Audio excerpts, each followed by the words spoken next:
Are you tired of being told what to think and how to act? Well, you are not alone. In case you haven't realized it, you have an internal GPS. It knows all you need to know about how to live your life. So it's about time you stopped letting the media and the government tell you what is true for you. In fact, it is exactly that time. It's time to think for yourself. And here to make sure you're doing just that is your host, mediator, author, and lawyer, Carole Gold. Hi, it's Monday, November 15th. I'm Carole Gold, and welcome to Think for Yourself. It's really tempting for me to do this podcast on the Kyle Rittenhouse trial because I'm an attorney and I've been watching day after day because I want my own opinion, and so I want to hear the evidence firsthand as presented. But that's not what I'm going to do the podcast about, although I may do a podcast about it once the verdict comes back, which hopefully will be sometime tomorrow. What I want to do the podcast about is something I did during one of the breaks in the trial. Since I was already on the computer, I went to YouTube and I was searching different videos on subject matter that was of interest to me, information that I was seeking to get. And while I was doing that, I saw a promotional for a video of a man who had had an NDE. An NDE, if you don't know what that is a near-death experience. While we call NDEs what they are, because they happen to people who have experiences where medically, let's say, or clinically, they are technically dead based on either heart rhythm or brain readout, whatever. But we also talk about NDEs by people who allegedly have, quote, either crossed over or had some experience where once out of the body, they had a perception of what life was like separate from the body, meaning consciousness. So I clicked on this video and I listened to about a 15 or 20 minute interview of a man who shared a story, and I'm going to share a little bit of his story with you in order to make the point. He was in his 20s. I think he said he was 28 years old at the time. He was married and he injured his hand in a work-related accident. And while in surgery to repair his hand, a surgical nurse made an error with the tourniquet, and he wound up being what they said was dead for 20 minutes. However, for those 20 minutes, he had a very different experience. The experience that he had was having risen outside his body. He was hovering just above his body, and he had the distinct impression that someone was there with him, although he could not see anyone. And he had a series of thoughts that were as if someone was having a conversation in his head. Although he heard no sound, he distinctly knew what those thoughts were. And in essence, it was somewhat of a life review of everything that had happened to him, good and bad up to that point, with no judgment attached to any of it. Just sort of a recollection without judgment. Then he walked toward what seemed like a distant cloud, and as he approached it, an arm reached out up to about the elbow. He described the arm in detail, and as he went to reach for the arm, he was told, or he heard in that silent kind of knowing, "No, you have to go back. You have work to do." And as I listened to this, and let me say one more thing, because it's probably the most important part of the whole story. When the interviewer asked him why he had never spoken about this before in his life, because this man is now probably in his late 60s, early 70s, he said that other than sharing it with his wife and a few close relatives, he'd never discussed it with anyone because it was so personal and so profound and such a feeling of peace that he didn't want to share it. And why now? And his answer was because of COVID and all the people who have died and people who have lost people. He wanted to be able to share that there's nothing to fear about death. The reason that I was so fascinated is because I had an NDE of my own when I was 24 years old.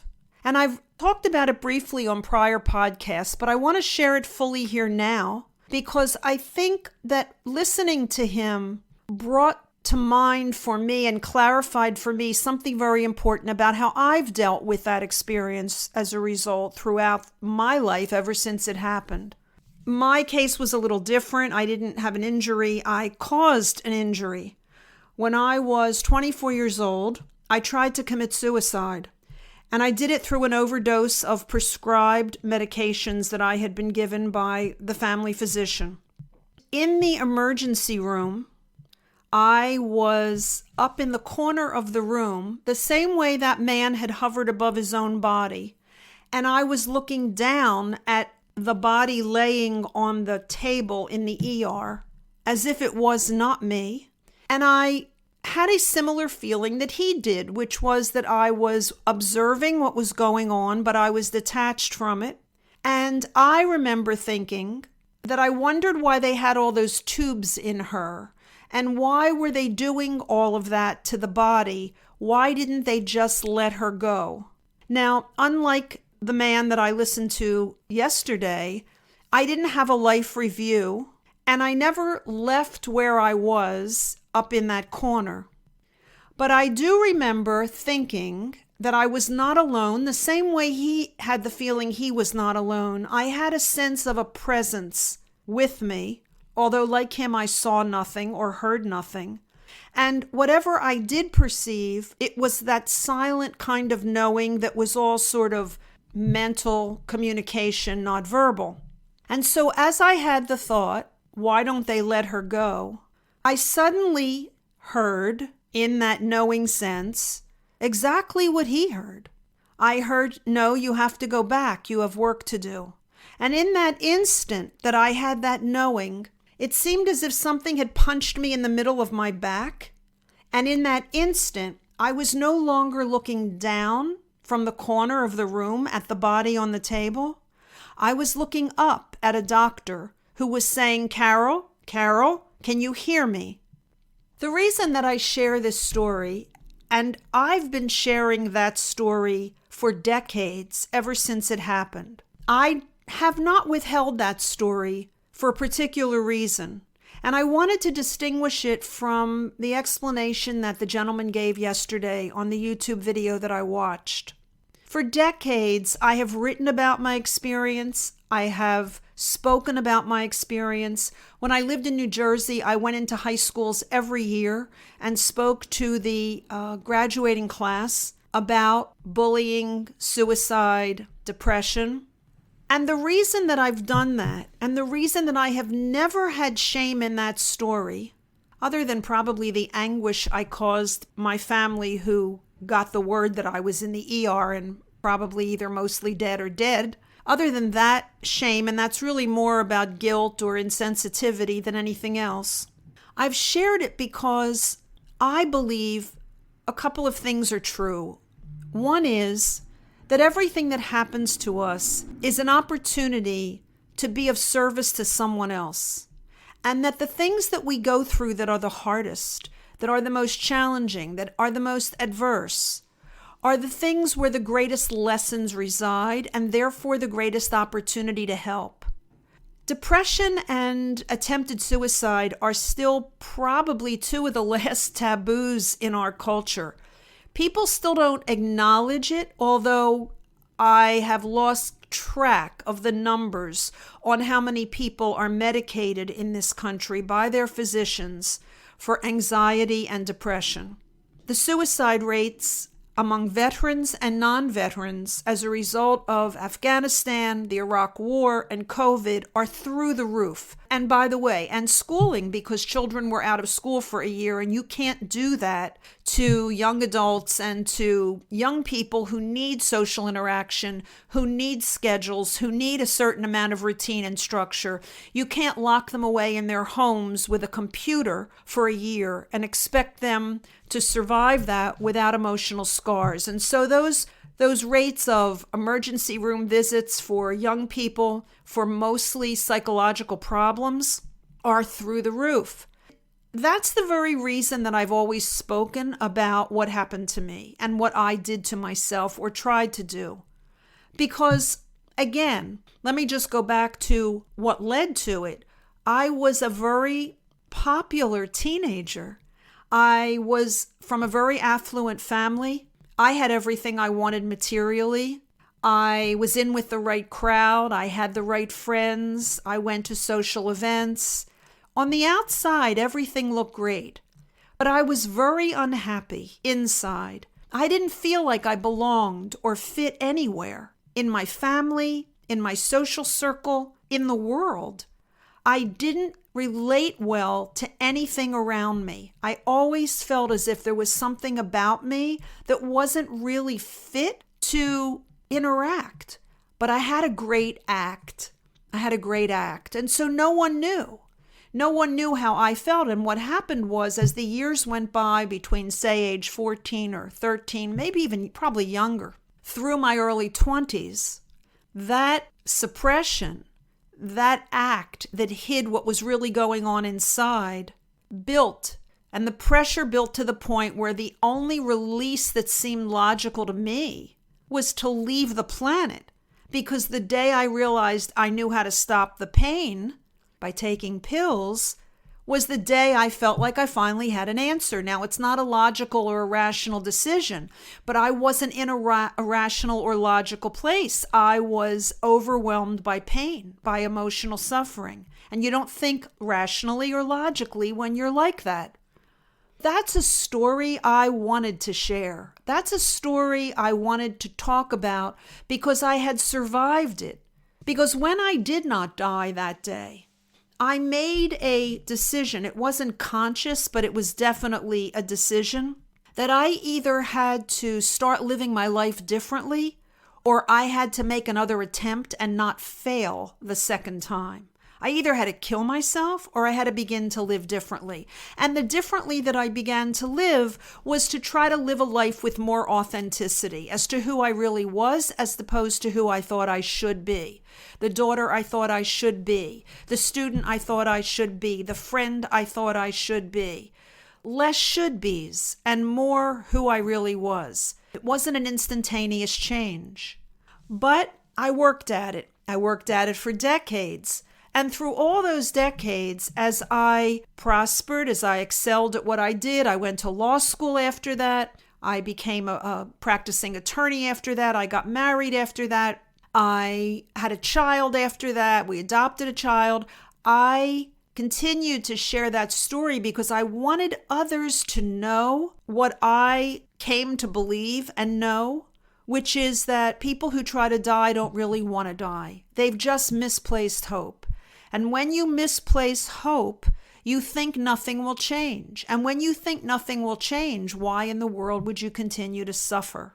And so unlike the man who kept it to himself, I wanted to share it. And in fact, every year that I spoke to high schools, students would come up to me afterward and they would say things like, "That's the first time I ever felt like anybody understood what I think and feel." Or, "My mother tried to kill herself, but I've never told anyone."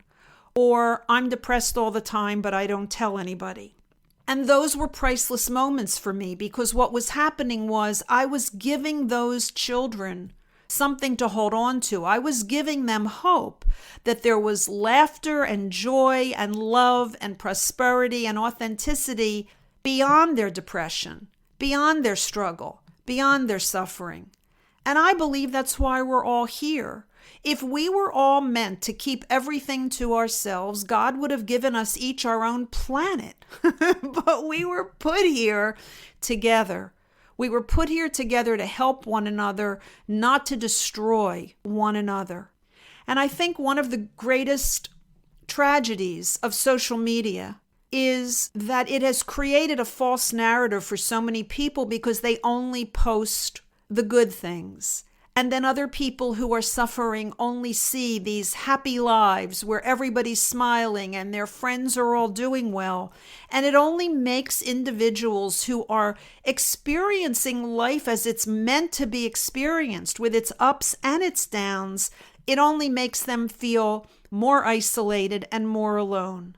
And the other thing that I think is a real tragedy is the effect of the separation that the political division has brought to us. Because again, it isolates us from one another, and it does something much more dangerous. It allows us to channel our own insecurities our own fears onto others. It lets us get preoccupied with hating the Republican if you're a Democrat or hating the Democrat if you're a Republican. And it's just a distraction from the real important things in life that are worth living for, which are relationships, joy and laughter, and love and community in the healthiest sense, not in the political sense. I shared this with you in this podcast because I'd ask you to think about the things in your life that have challenged you, and maybe the things that you've kept to yourself because you either thought you were alone in that kind of suffering, or because you had done something embarrassing, like try to kill yourself. It can be pretty embarrassing to admit that publicly, and you don't want to do that. I encourage you to think about those things that you might mistakenly label as shameful or embarrassing or less than who you'd like to be, and know that there are people out there behind you on the track we call life who would give anything for the ray of hope you can offer them, because you've been there and you've done that and you've survived it and you're wiser for it. And looking back, you don't have shame. You realize that it was a necessary part of your own growth process. Thanks for listening. I'm Carole Gold, and I'll be back here again on Wednesday. And until then, think for yourself. Carole thanks you for spending your valuable time with her. It is her mission to empower you to remember how smart and capable you are. Be sure to check out Carole's website, carolegold.com. That's Carole with an E, gold.com. Please leave a review and subscribe here so you'll be alerted to Carole's next podcast. Until then, above all else, remember, it's time to think for yourself.